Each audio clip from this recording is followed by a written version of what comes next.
I don't know how you could say you like prog music and not like this. I don't know, but it's kind of like everything. You know, Music and Words Unite is only possible because of viewers and supporters like you. So please subscribe or you're going to make Mark cry. Hello and welcome to another episode of Music and Words Unite. I am your co-host Troy. With me I have my friend and co-host Mark. How you doing, Mark? What's up? And today we are trying a new setup. You know, I have a background going on. I'm going to fix all this. I have a green screen. I'm going to get it. It's going to look professional, Mark. At least I'm going to do my best. What are we doing today, Mark? We are going to be doing a track-by-track album review of this album. Much controversial, maligned, maybe, in the fan community, in the metal community. And I had never heard it before, actually, until, you know, preparing for this episode. So if you're new here, welcome. Mark and I are music nerds, geeks, whatever you want to call us. We listen to a lot of music. We're no experts, but we're experts at listening to music. That's about it. Other than that, I don't know. But we just listen to it. And then we take notes and we do album reviews. So what we're going to do today is play some clips of each song, dive into each song. What do we think about each track? For me, this was brand new. I know, Mark, you had said you'd heard this previously, but it might have been a long time ago, right? Is that right? Yeah, it's been a while. All right. So we're going to go back and forth song by song and just kind of give our opinions. And we're going to talk about what did I think of it as a brand new person to this album. I'm not new to Opeth, although I don't know a lot about the band. I don't know their whole discography, but there's a few albums I'm familiar with. Watershed was the first album I actually heard by Opeth. I did really like that album. And then I went back and listened to Ghost Reveries. I listened to Blackwater Park. And we in the car we listened to Still Life, right? But that was only one time for me, so I need to listen to that one some more. And In Caught of Venom, I've heard that one too. So those are the albums. So I was excited to listen to this because an album which I watched the Prog Report episode with Mike Portnoy on there where they ranked Opeth albums. And this album, they just kind of like trashed on there. They were like, oh, this album sucks. And pretty much, I mean, they didn't say the word sucks, but that's kind of what they were alluding to. You know, it wasn't a very good album. And for some reason, when somebody says that about an album, it makes me want to go listen to it because I'm like, is it that bad? So I was just like, all right, you know what? Can't wait to talk about this one, Mark, because I listened to this record probably 6 times, I would say, in preparation for this. Took some notes. I mean, let's be honest here. No Opeth album is bad. Like, that's just ridiculous. Yeah, fair enough. We'll get into it in the album review, but I think this album gets a lot of unnecessary hate. From me, especially when it came out, too. So. All right, fair enough. All right. So, a little bit of history on this album before we get to these tracks, right? So, this album came out, was it 2011, right? I think so. Yeah. And the album before this was Watershed, actually, which is my first Opeth album. And I really liked that album. And this was obviously a intentional departure from their previous sound. Although you could hear elements of this album in some previous Opeth albums, like Damnation. I've heard a few tracks from Damnation, some in Watershed, for example. But this is full on, like almost fully classic prog in the style of, you know, some King Crimson I'm hearing in there. Yes. Maybe even Gentle Giant. I've heard a little bit of there. Maybe even Camel. We were talking about that recently. So if you're into that kind of music, you know, you might dig this album actually, or somewhat dig it at least, because that's the inspiration. One thing I learned about this, Mark, is that they used a lot of very vintage equipment and recording techniques for this one.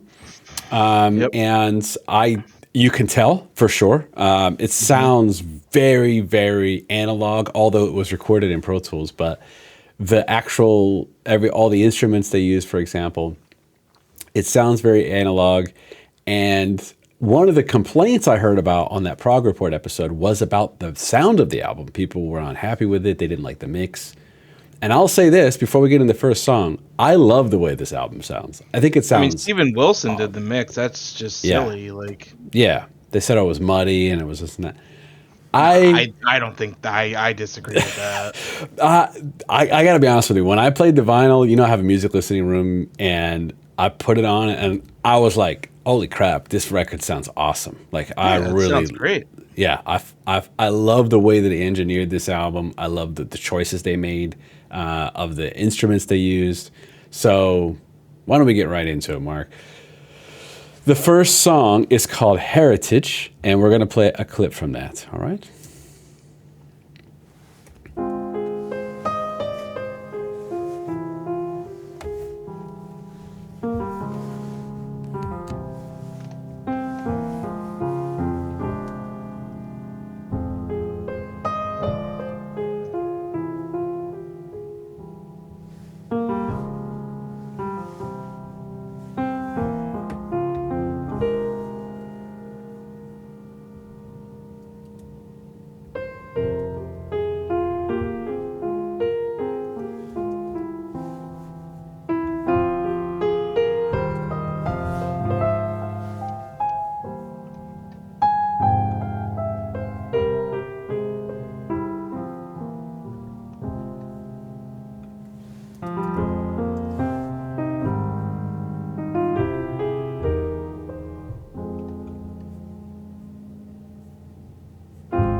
All right. So that's about half of the opening song on the album. Mark, what did you think about this opening? Just curious. It's just a nice little piano number. I don't know if Michael. Oh no, somebody named Joachim Svalberg plays the grand piano in this track. Mm-hmm. I like what they did on this album with like the instrumentals, like opening and closing. I always think that's a nice touch. To be fair though, there's not really much to this track besides a nice like piano like melody, Mm-hmm. which is always nice. Opeth has a good track record of instrumentals. Even like as far back as like Still Life, like, and Blackwater Park. I mean, Patterns in the Ivy is great. Yeah, it's just I think it's a solid opener. For me, Mark, I love this opening track personally. When I put it on, and I was like, man, this really just the piano sounds so good, man. It sounds so good. It's recorded so well. It's so beautiful sounding, and the playing is great. The melody is beautiful, and that Joachim actually was a replacement for the actual keyboard player of the band, who quit. Is actually dismissed from the band in April 2011. So he actually recorded everything else on this album except for this, which is very interesting because from what I read online, the other keyboard player really wasn't happy, I guess, with the direction of the band. His name is Per Wiberg. Weiberg, yeah. Yeah.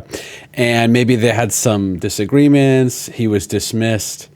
And they brought in this new person, Joachim, who actually he played with a bunch of old prog bands, basically from the 70s, apparently. So they brought in like one of the original guys, you know what I mean? I guess touring musicians. And it's funny that they open the album with the new person, you know? It kind of sets an interesting tone. And apparently, if you look at this artwork, this is him falling off the tree, apparently. That's what I was reading.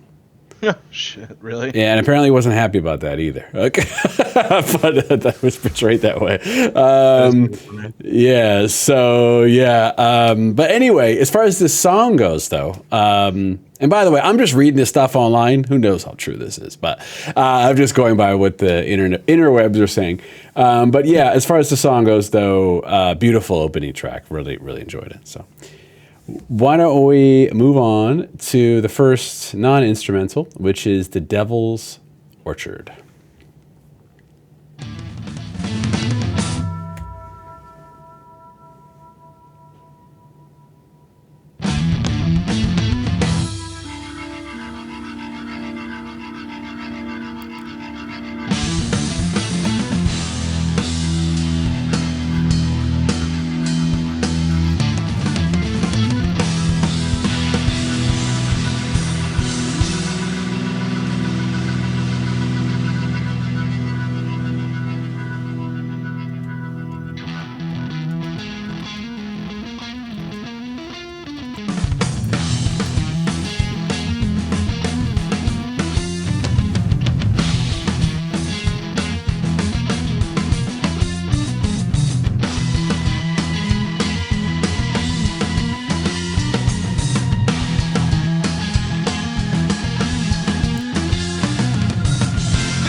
All right, so that was a clip from The Devil's Orchard. I guess I'll go first. I freaking love this track, Mark. This track is kick ass. This track it's got it all for me. I love the groove. It's very proggy sounding. This track, and more of an old school proggy sounds. Man, I love the way his vocal performance, the lyrics to this song. I was looking at the lyrics and I was trying to think about like, okay, what each song is talking about. And for me, this album has some really interesting themes to it. But there's a direct kind of niche reference to obviously God is Dead, right? Nietzsche, or is Nietzsche? How do you pronounce that name? I never say it. Nietzsche reference. Okay, so that's one thing. But for me, I got out of this, Mark, that internally, right, how someone might feel about the absence of God or religion. Because it kind of shifts towards this positive redemption. It says, let the blind in search to find a pathway to the sun. So it's almost like finding yourself through the revelation of atheism or post-religious aspects. And so lyrically, I think it's, I could be totally wrong about that, but that's what I was reading when I was reading the lyrics. But so that's one thing about it. As far as the music goes, man, I think this track is kick-ass, man. I think the track is very good. And apparently Michael Ackerfeld does too, because they're playing this song live on the current tour that they're on. And it's not a heritage tour, so it's just a song in there. What do you think about this song, Mark? Yeah, I mean, I'm going to be honest with you. This is probably the best track on the album, for me at least. Okay. There's a couple contenders, I think. Yeah, I mean, this song just like... So, like, I was trying to find, too, this song, like, definitely has, like, some percussion on there. Like, I bring this up all the time, like, vibraphone. Okay. It's kind of like that sinister sounding, like ringing, like xylophone sound in, like, the middle, like, the middle part. But I couldn't find any information on anybody playing it on this. So, Okay. I don't know if it's with like a keyboard, but yeah, like the mellotron in this song is just fantastic. There's like Hammond on this album too. Like all the old like prog stuff they just pulled out. They basically were like, all right, after Watershed, we're just like shifting to like a 70s prog rock band, basically. Right. And I'm just gonna take the time real quick to talk about why this album I think has a lot of stigma attached to it. Sure. So between like this and Watershed was like 3 years, because Watershed came out in 2008 and this was 2011. So there was a lot of anticipation for this album because it was 3 years until they got a new album. And they made like an announcement that there was going to be like no growling and it wasn't going to be like metal at all. And it got like a lot of people upset, like, which is like in hindsight pretty like childish to think about, right? Because myself included, I was like, oh, I don't care how good this album is, I'm gonna fucking hate it. I don't give a shit. Right. Like, fuck, who the hell do they think they are for changing their style? Right. Which is so childish and ridiculous to think about. Right. So I think that's like the really big reason that this album has like a lot of stigma attached to it. Just like, people were like, I want metal Opeth. I don't want this like prog 70s Opeth. But like realistically, like this album is like is really a hidden gem, I think. I mean, after listening to this for like the first time in like a few years, like a couple of the tracks like really stood out to me. Like I was like, damn, I don't remember this track, but like this is really like hitting pretty hard right now. So yeah, Devil's Orchard is definitely one of them. I mean, it's like 6.5 minutes of like pure, like classic, amazing Opeth, super proggy, super like classic, like 70s sounding. Like I said, there's like percussion going on in there, the mellotrons, the Hammond, just fantastic. I mean, this is like, if you want Opeth, non-metal Opeth, this is like one of the best. So. Yeah, man, I totally agree with you. This song is awesome, man. The song is kick-ass, awesome. Definitely, it starts right out of the gate with that awesome intro and kicks right into this kind of prog groove, and Man, love it. You know what? I want to give a big shout out to Frederick Atkinson too on this album. His guitar playing on the whole album is just fantastic, as well as the keyboard playing. From, let me get the names correct here. Make sure Weiberg, who obviously left the band, but you got B3 organs, Mellotron, Fender Rhodes, Wurlitzer electric piano, grand piano. There's all kinds of stuff going on in this album as far as the keyboards go. It sounds awesome.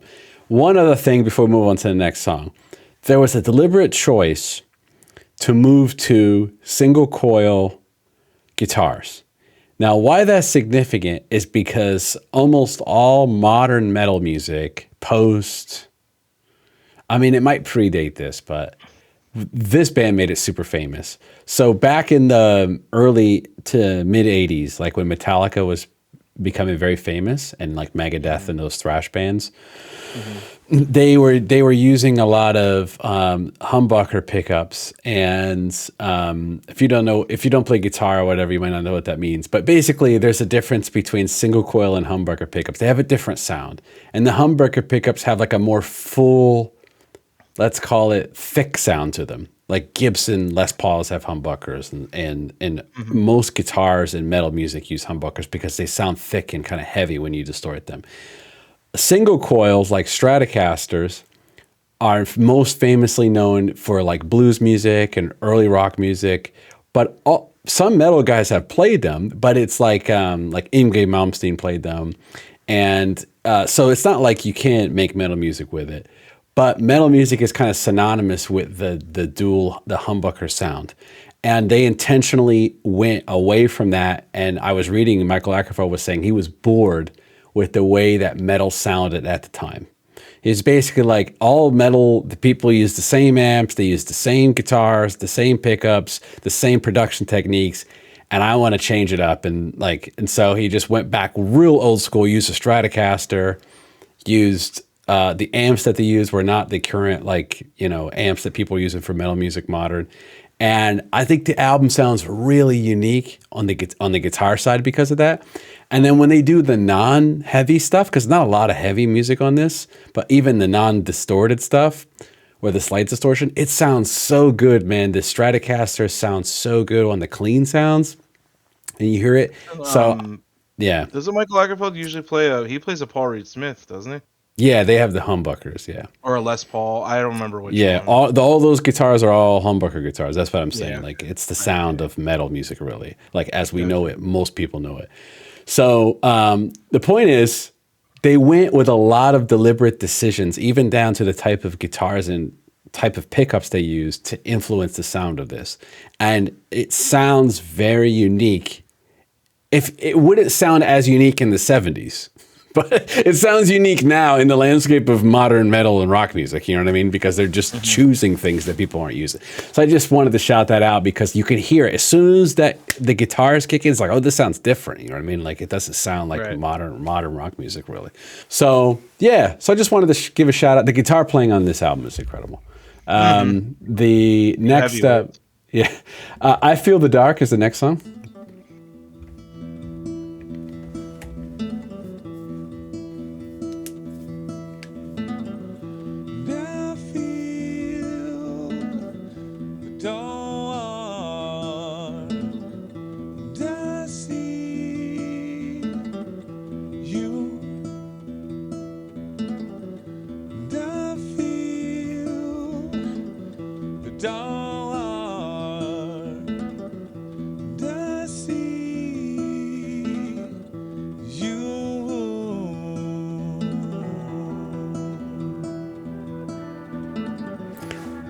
It's like a Mellotron flute sound.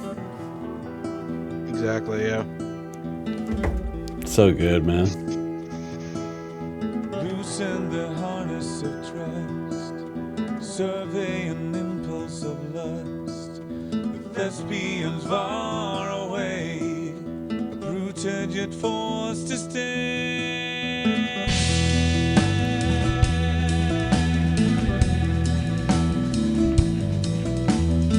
The bass playing is so good too, man.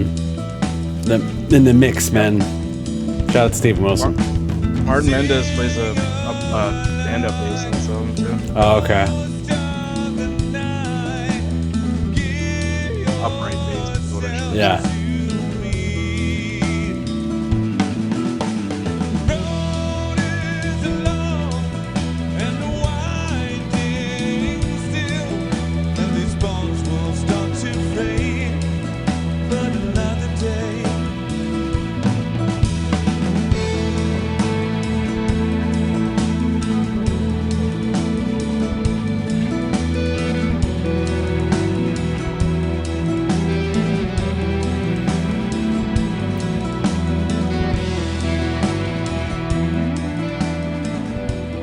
All right, so that was the first couple minutes of I Feel the Dark. It does have a big switch up, though, in a minute. But, Mark, what'd you think about this song? This song is very good too. The like acoustic guitar throughout the song is really nice, and it has like a really eerie sound. I think Yeah. something that's consistent on this album. There's a lot of parts where it just feels like kind of unnerving. Mm-hmm. Like the percussion and like the keyboard on this song is like very, very dark. But it's still like really like I don't know how to put this. Still really like pleasing to the ears, I guess you could say. Mm-hmm. Yeah, this track is good. It's got a really nice like little like bridge part at the end too. Yeah, I don't know. I was gonna play a clip of this song from the '70s, like this Spanish prog band, and Mm-hmm.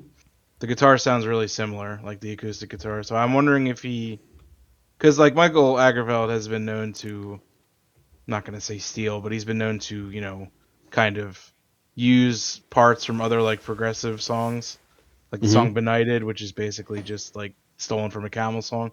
Right.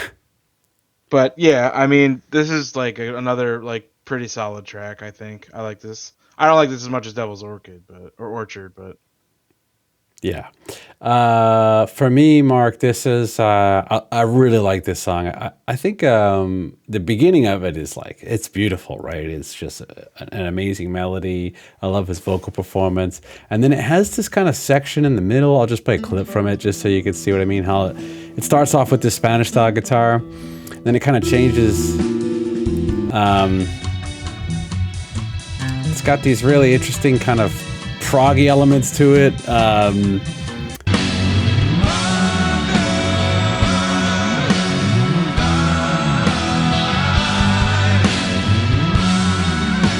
Yeah, I mean, it has a really nice build to the end, and then at the end, it kind of, calms back down again. I think this is a really good one, man. I really like this song, and I think, I think the lyrics are possibly talking about kind of sensing the darkness in another person. I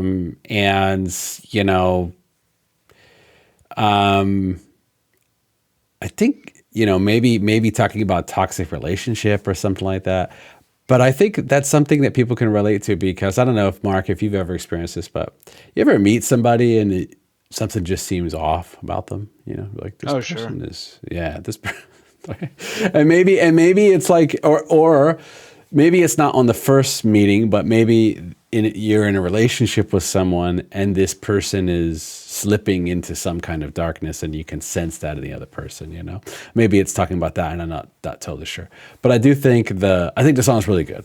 I thought it was a good one. And another great one. For me, this is maybe not as good as the Devil's Orchard, but not far off for me. I really like this. So the next one is Slither. I'll play a clip from that.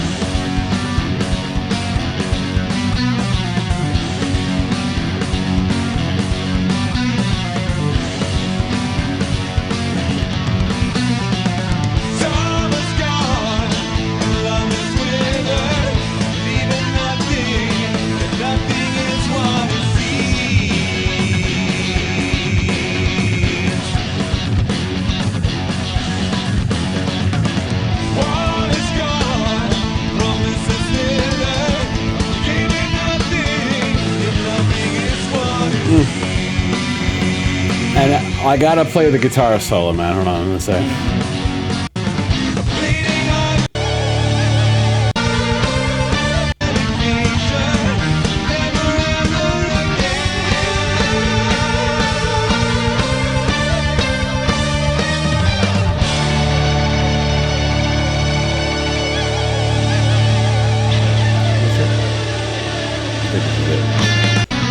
Yeah, this is it. This is it, yeah, right. This is totally Rainbow style.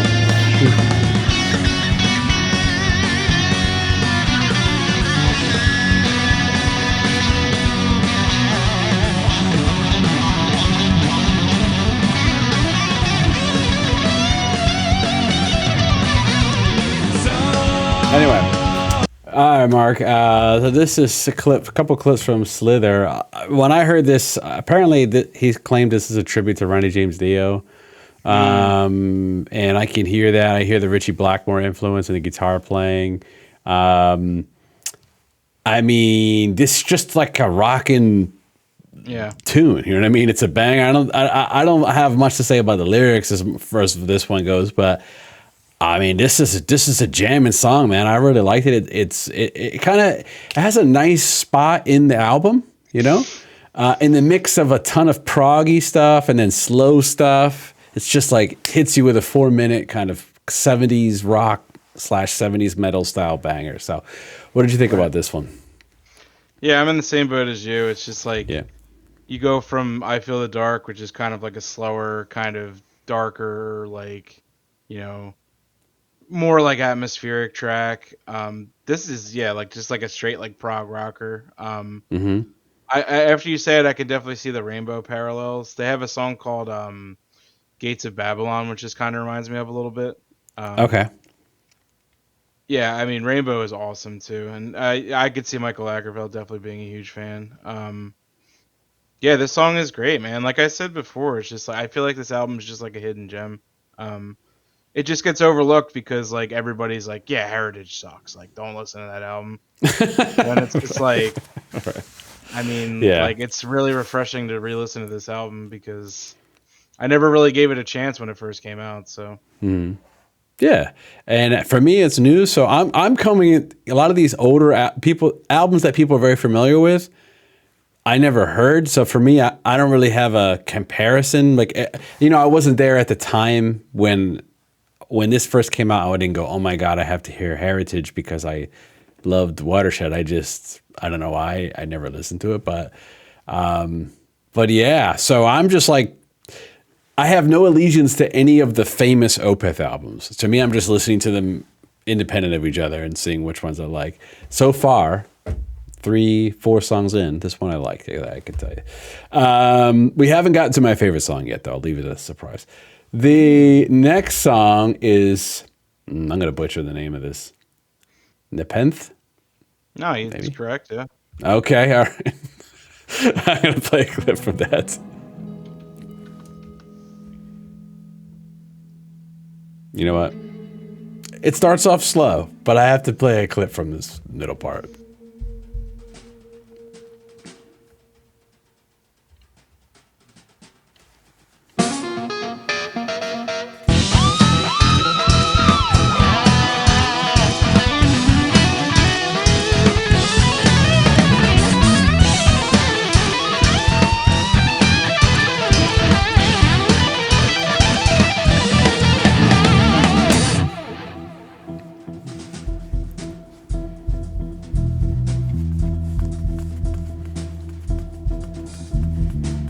I don't know how you could say you like prog music and not like this.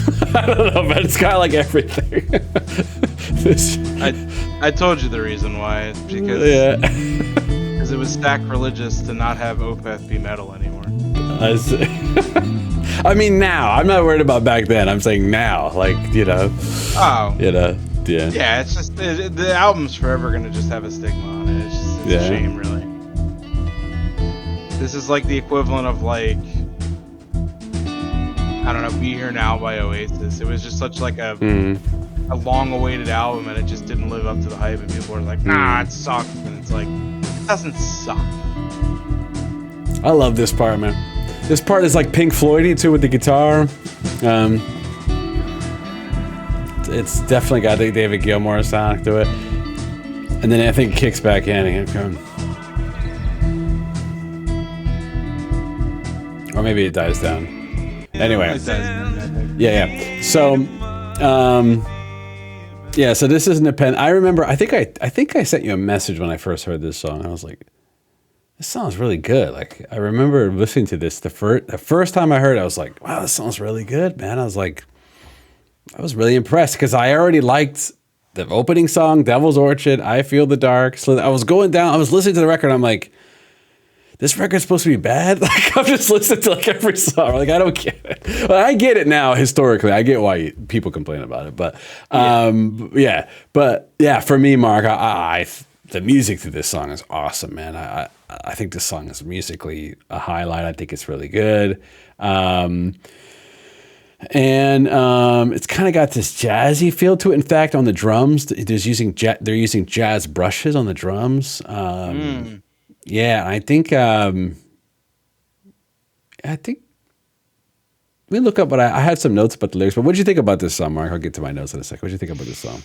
Yeah, I mean that solo and like that's just wonderful, man. It's just a slow build up to just like a super like just. It's kind of a weird song when you think about it. It's like a slow build up, and then it has like this super rockin' section with like a solo. And then it just kind of goes back to being like low again. I know, it's interesting. It's very proggy in that way too. It's kind of you know. It's what's the term for that? Like crescendo, like it builds, you know. Yeah. Builds up to that solo, and then it just kind of crashes back down at the end again. Right.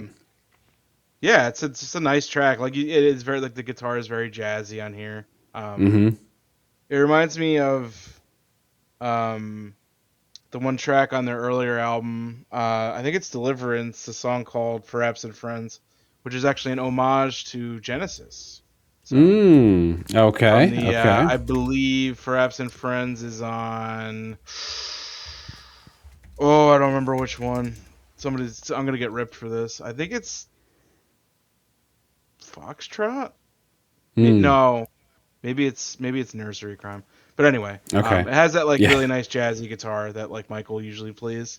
I think this is a solid song. I don't think it's the best on the album, but I think that solo is great. And like the lower parts are, you know, really good too. Yeah, I think it's a solid song. All right.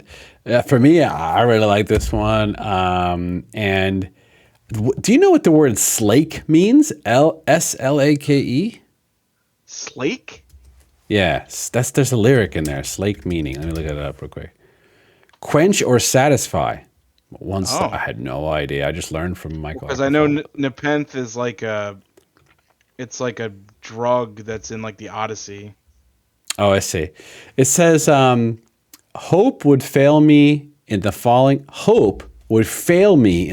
snow, and slake a wish inside, quench a thirst, or quench a wish inside. Okay. Friends would leave me in my darkest hour, yet trust me with their lives. Damn, that's some real shit right there. She would haunt my dreams and feed my demons. They tell me to go. That's the lyrics of this song. Okay. This song is there's 6 lines of lyrics in this song, but there's 6 lines of something's going on in his head. I think I really like the lyrics. I was reading this, like, wow, you can dissect every single line and it means something. Like it's its own little poem. Yeah, I think it's a good one, man. I liked it. The next song is Haxprocess. Haxprocess. I think that's how you say it. All right.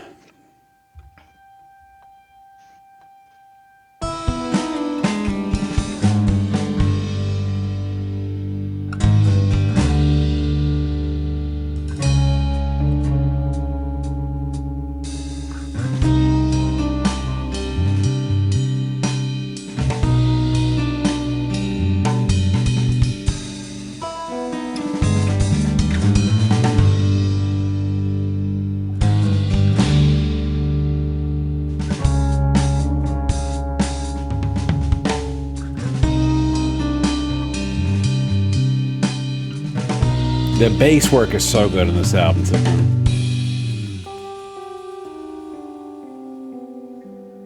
Lifeline in a drop of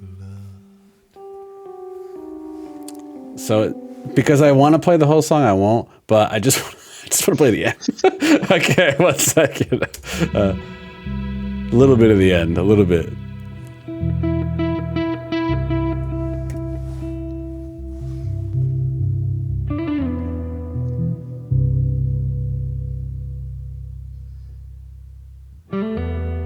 This part is very Opeth, like a echoey, Yeah. like I don't want to say solo, like a just like a I don't even know how to describe it. Like this is like half of like Blackwater Park, I feel like.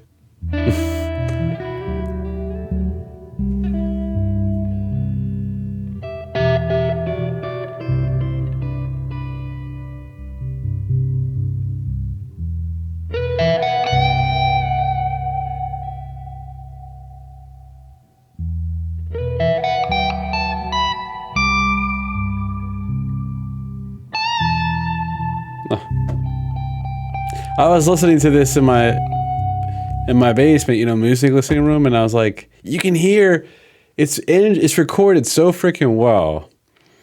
You can hear the strings bending on the fretboard at some point. Like it's so clear, and especially if you have a good pair of headphones or a good pair of speakers or something. This song sounds so freaking good. I mean, in the middle section, it sounds nothing like that. The middle section sounds like this. Like play for a minute.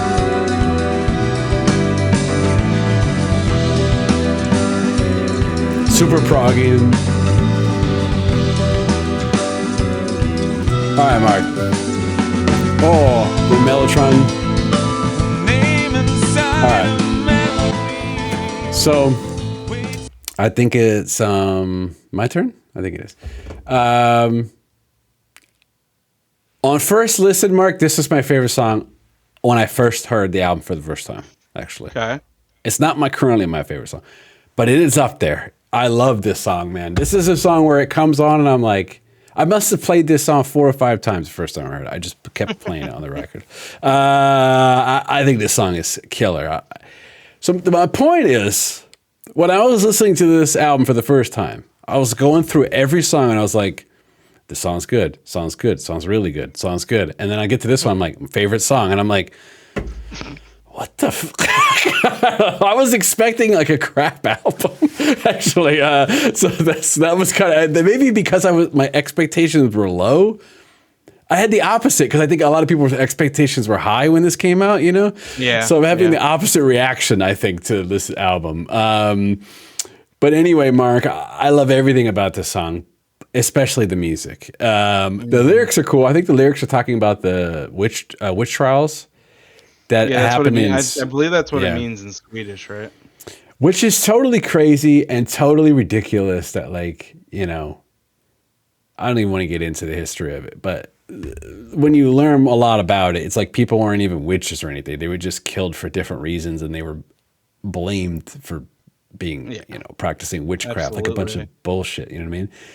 So it's just human beings being scumbags, of course, at the end of the day. Anyway, enough about that, though. Mark, what do you think about this song? This very well could be my favorite song on the album. Just like that intro, and then like when it shifts to like the faster like acoustic guitar, like around like 2.5 minutes. It's just blissful when he starts singing too. Yeah, I mean, like you said, this song kind of just has everything you'd really want. It's got like great acoustic melodies, like a lot of great instrumentation. It's got like the percussion again on here, like the bass is really great. And then it has like that really like solo, like bluesy solo towards the end, like which reminds me a lot of oh my god, what's the track on Watershed that has like the same kind of like solo in the beginning. I actually read that this song was actually he wrote this during like the Watershed sessions, which kind of makes sense because it kind of has like a more like watershedy sound. Okay. I want to say it's Hessian Peel maybe. But it has like Yeah. the same kind of like guitar part in it. Very bluesy, but like very like it's separated and like ethereal sounding, which is like really awesome. And I mean, on any given day, this could be my favorite track on the album. It's probably the one I revisit the most, honestly, when I re-listened. So Okay. yeah, it's definitely up there. Cool. Speaking of that, Mark, the bass player, Martin Mendez. Mm-hmm. So apparently, Ackerfeld initially wrote 2 songs in the style of Watershed for the new album.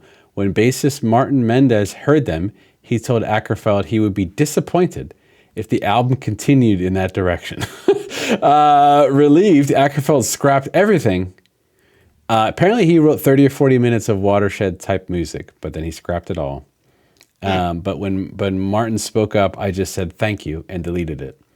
He then composed The Lines in My Hand, which we'll talk about in a little bit, as the first song on the record.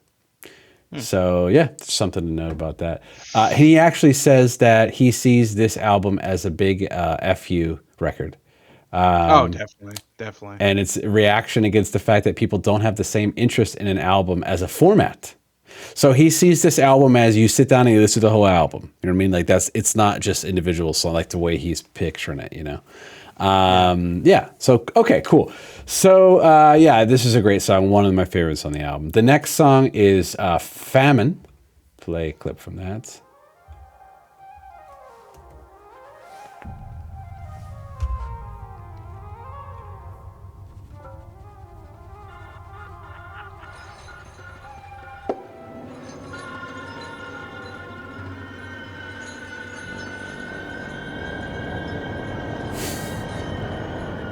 You have to love prog music, man. Only in this genre you get stuff like we're listening to right now.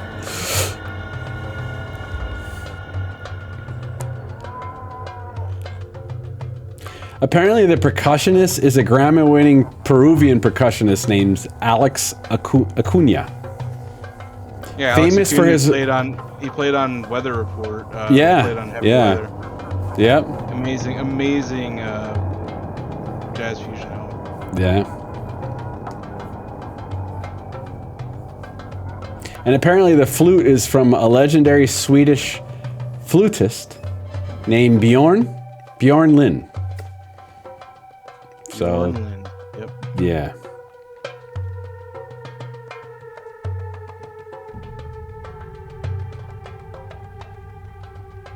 Apparently Lynn passed away in December 2013, so rest in peace to Bjorn. Bjorn Lynn. Okay, here we go.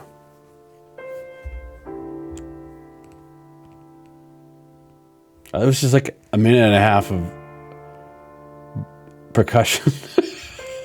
Background music.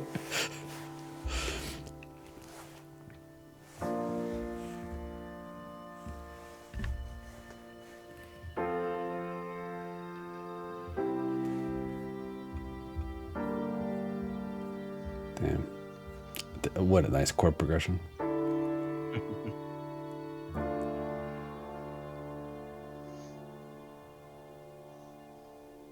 I can't see your face, and I can't breathe your air. All right. So I wonder why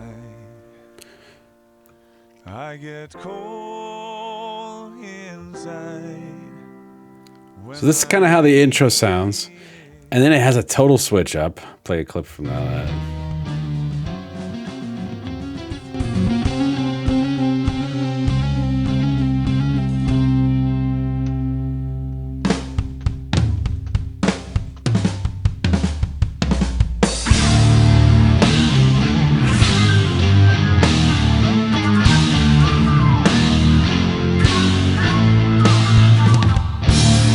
The flute is going crazy with it.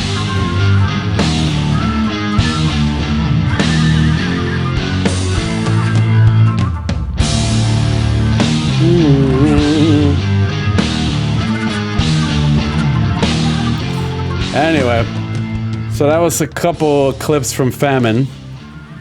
Mark, what'd you think about this song? Yeah, I mean, you get flute in there, and I'm kind of just sucked in. I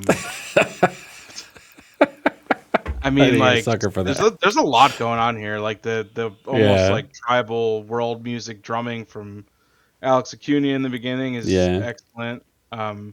Brings a really like different vibe than I'm used to with Opeth, which is good because you don't want the same stuff over and over. So I appreciate them trying different stuff.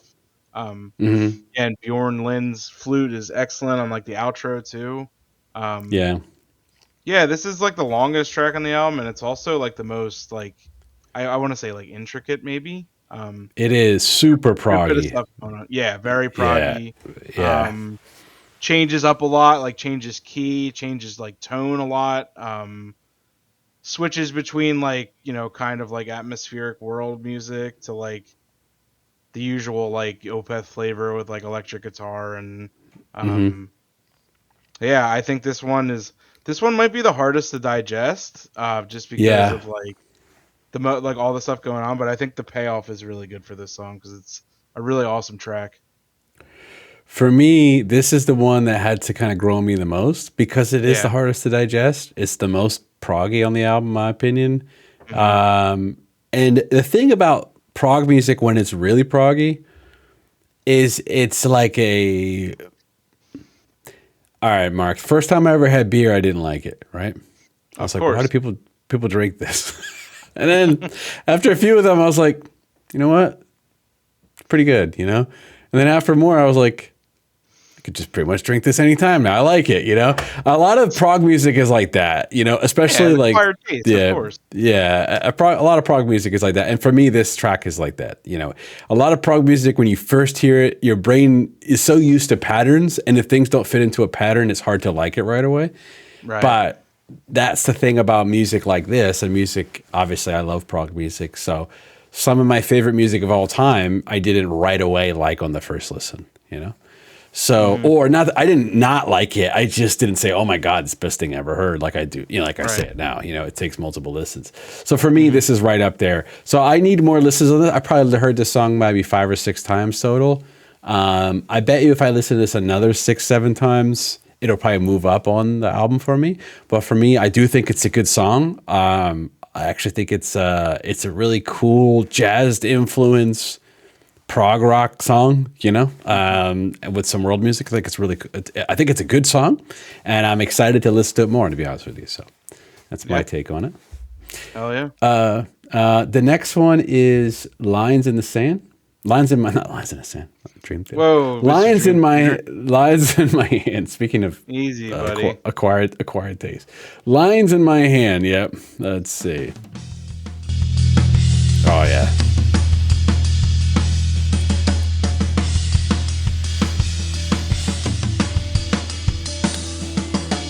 Dying in the wake of God's and decrees remain arcane.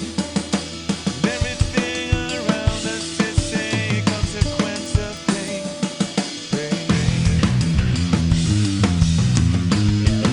Fucking beat. I know.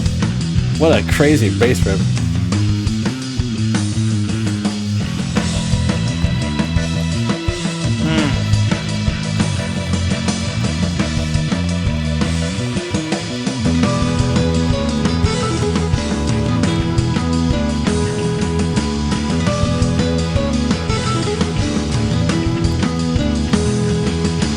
Dying in the wake of God's and decrees remain arcane. And everything around us is a consequence of pain.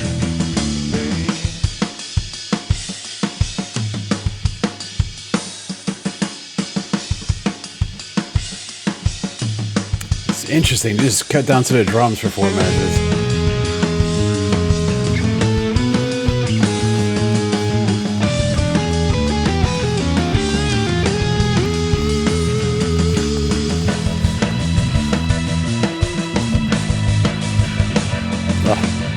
And there's a switch up to it here. Yeah. The writings on the wall depict the truth that no one sees.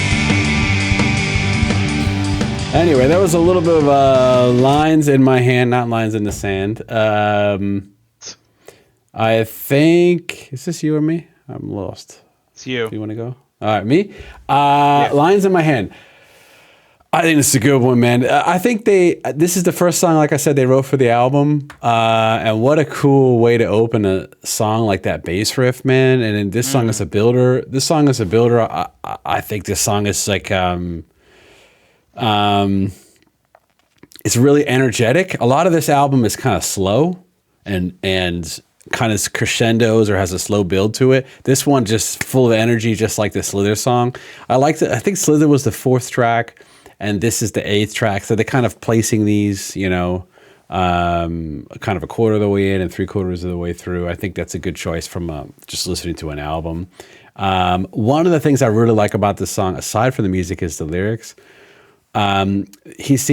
This lyrics seem pretty political, actually. And there's some lyrics like, "We are dying in the wake of gods and decrees remain arcane. A government of puppets blinded by another creed. The writings on the wall depict the truth that no one reads." That line is very good because if you think about it, like, and I don't know if he's talking about Swedish politics, American, I have no idea, but I would imagine, I've never lived in another country, but I would imagine globally, there's probably things wrong with every government. I mean, it's got to be. It's just corruption is just part of humanity. You know what I mean? It's at the government level. That being said, let's take the United States for a second.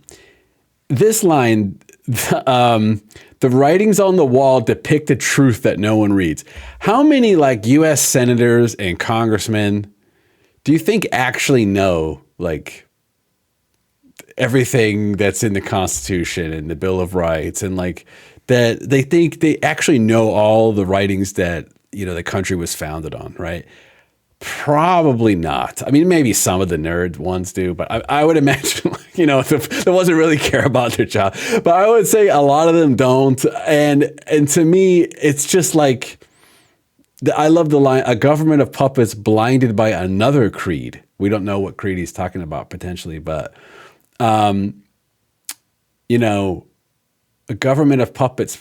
So there's this idea that there are these kind of shadow governments, or our government is working for another government or whatever. There's a lot of thoughts about that. And I think maybe when I was reading the lyrics, he might have been expressing some of these feelings that he's thinking.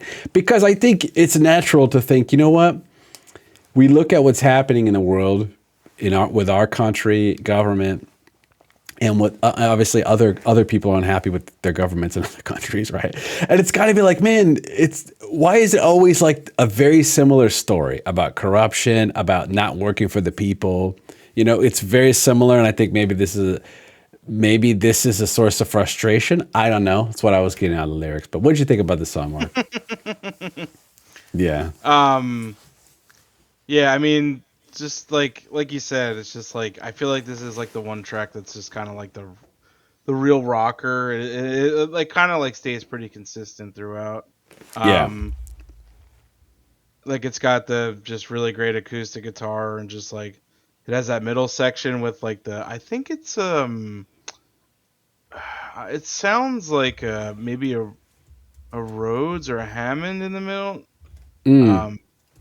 I think. But then it goes into like that faster part. Like the drumming on this track is great too, man. Yeah, I it's feel like awesome, Martin Axelrod doesn't get enough credit. I mean, he was up until the band up until just a few years ago. I think he played, first album he played on was Ghost Reveries. But yeah, his drumming on this album is excellent, man. It's on point for sure. Yeah, I agree with you. I think this is a very cool track. First one they wrote for the album, so it's like it didn't have that heritage feel as much as the other tracks. But yeah, I mean, like lyrically, sonically, like this is a great track. Like there's no bad track on this album. It's just, yeah, this is a good one. I like this one. Yeah. All right.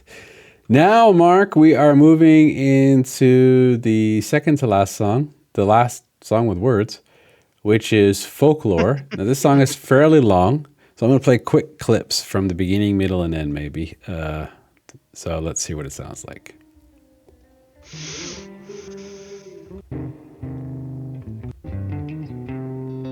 Okay, here we go.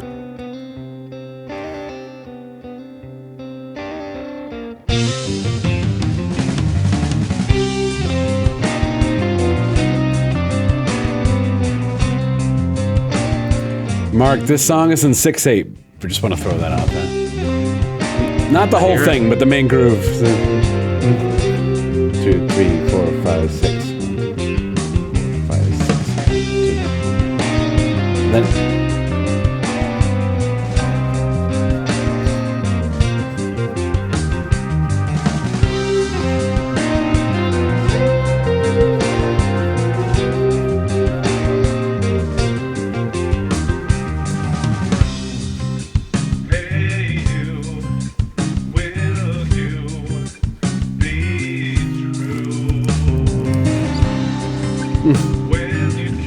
I freaking love the groove to this song, man. I'm a sucker for 6/8, but I'm gonna play a little bit different part of the song.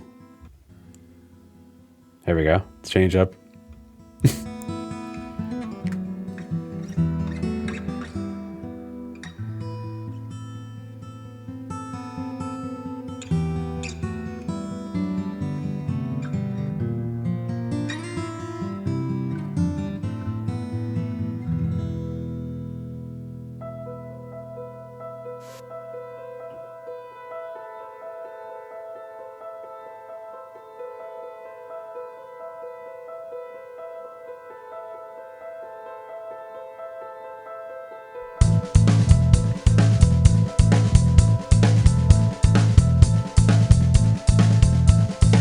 Talk about the drumming. It's so good, man.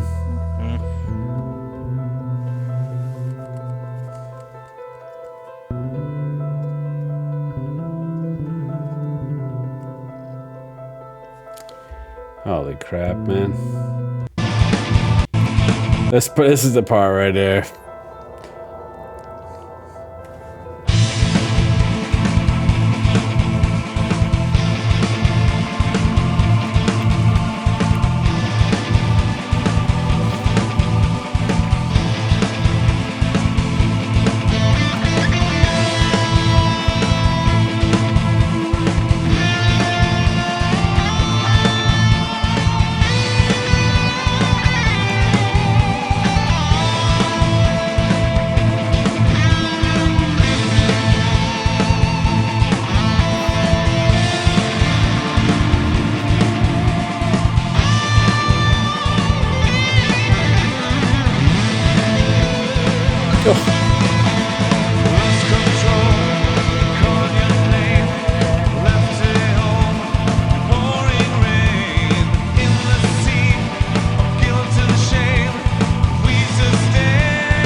Anyway, so there's a clip from a couple of clips from Folklore. Mark, what do you think about this one?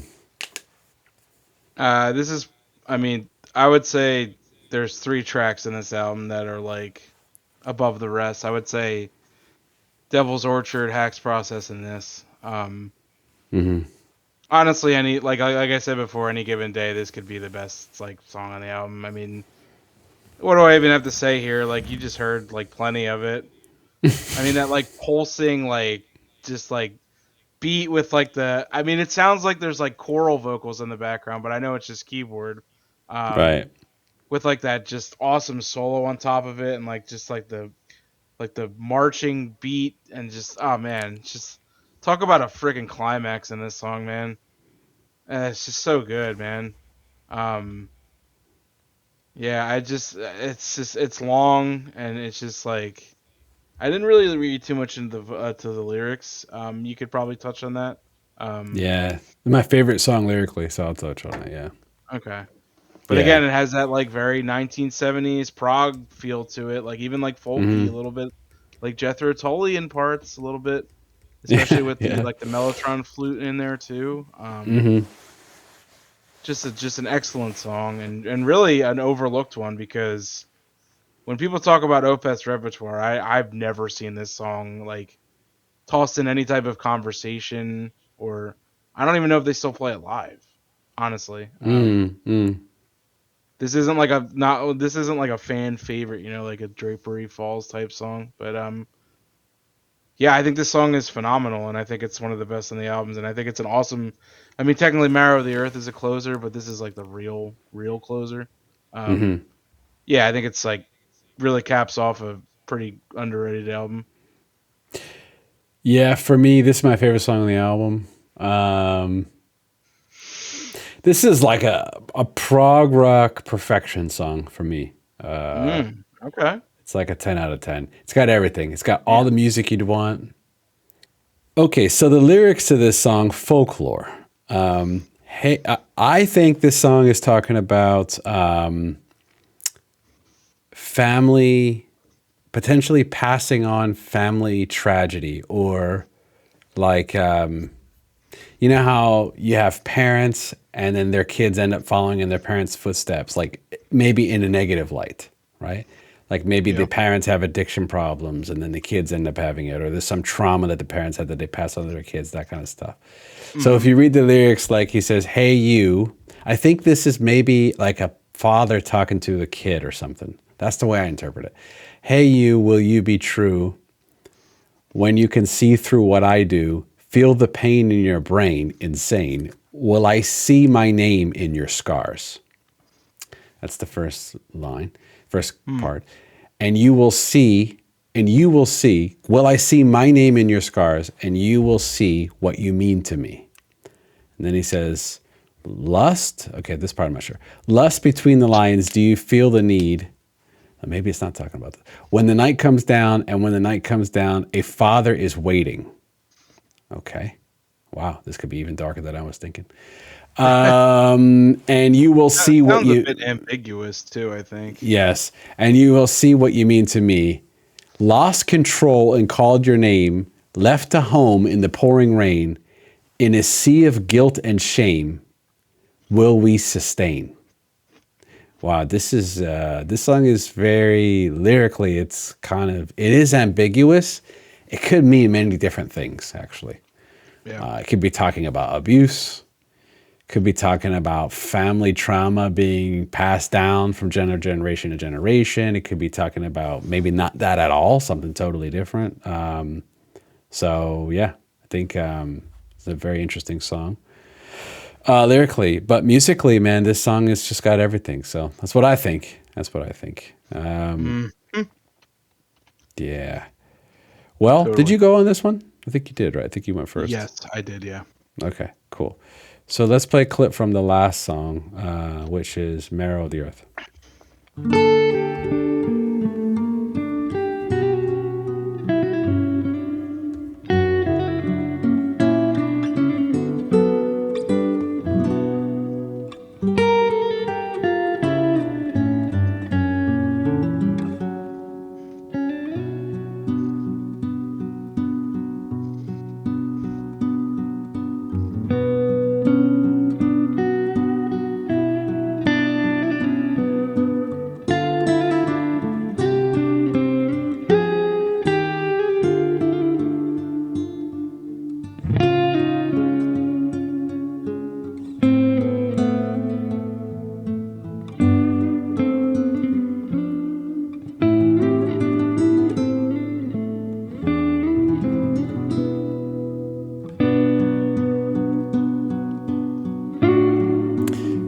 That was the beginning and a clip of Marrow of the Earth.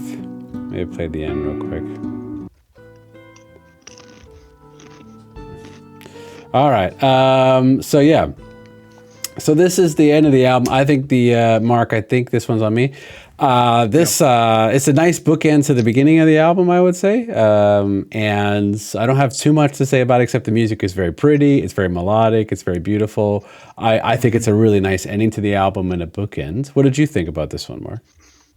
Yeah, I mean, I love this side of Opeth is like some of the stuff that I really love. Like this, just like really just like bluesy, like proggy, like just really nice melodic stuff. So this song again kind of reminds me of like his love of the band Camel, like because he's totally like playing like one of their albums, which is called the Snow Goose, which is like a musical interpretation of like this novel called the Snow Goose. Okay. And the guitarist of the band, Andy Latimer, has like a very distinct style of playing, and it's very evident here that Michael Ackerfeld was. I wouldn't say he was copying it or trying to emulate it, but kind of like throwing it into his style as well. Mm-hmm. But it sounds excellent. It's just a really nice melodic sound, and um, I love the way they ended this. I like when you do like bookends, kind of like Animals by Pink Floyd when they do like the two pigs on the wing. Mm-hmm. I just think it's a really nice touch to the album, and I think to cap this album off, I think I owe it a big apology for when it first came out. Okay. All right. It's a very solid album, and I think it should be in any Opeth fans' repertoire when they listen to the band because, like I said, there's a lot of hidden gems on here. It's a solid album all the way through, like really some really great tracks, and um, give it another chance if if you like Opeth and you're like, oh, I don't want to listen to Heritage, fuck Heritage, that album sucks, it killed Opeth. Just give it Mm. another listen because it's a really solid album. It And has I our would seal of say, approval. yeah, and I would say even if you don't know much about Opeth really, like about the death metal side, if you just like prog music, Hmm. listen to this album because if you like prog music, this is super proggy, and yeah, I think you might like it. So overall, I was pleasantly surprised listening to this album, Mark. Well, I would recommend it. I thought it was a very good album. So. Definitely. Okay. Well, if you're still watching, thank you. I think we've been having some technical issues off and on in this episode. I'm curious how it's going to come out. We had a watermark, I Yeah. think. We've had all kinds of problems. So we'll get it sorted for next time. But if you did like the episode, please give us a like. Leave us a comment. Let us know. Has this album grown on you at all? Did you like it right away? Or do you still not like it? I guess you can let us know in the comments. We actually have a free community Discord. It's our music club. It's a big platform. You can come in there and you can talk about any music you want, share it with us and other people and vice versa. So until next time, Mark. Bonne journée. See you later.